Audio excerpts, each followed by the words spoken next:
Jesus had a Chinese younger brother? I know that sounds totally crazy, but here's the thing. In the 1850s, there was a Chinese man by the name of Hong Xiuquan who started what's called the Taiping Rebellion.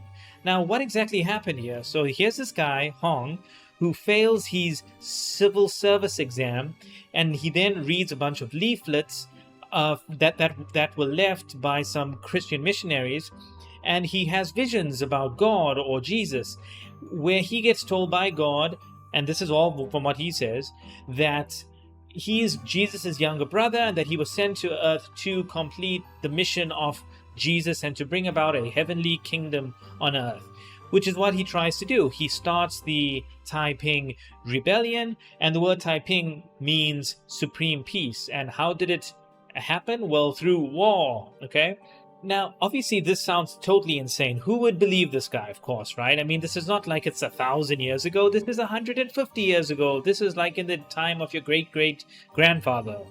So this is not that long ago. However, in China, it looks like it caught on, and 1 million people started following him, and he carved out a chunk of the Qing dynasty the size of Egypt.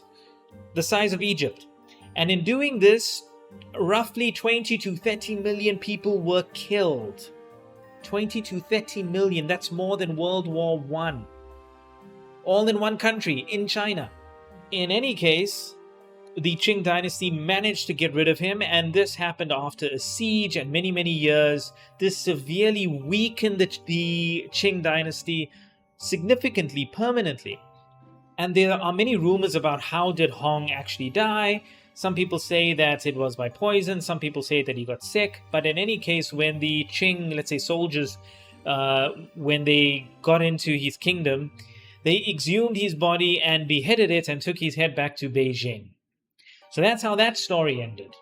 All from one guy claiming he had visions, that God told him that he was special, and he starts a religion, and the end result is 20 to 30 million people dead. And this happened 150 years ago. And most people have no idea that this even happened.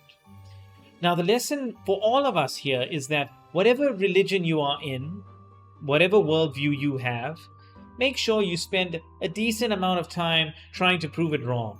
Think critically. Because, as I always say on this channel, that dogma is super, super dangerous. And if people had better critical thinking skills, 20 to 30 million people would not have died.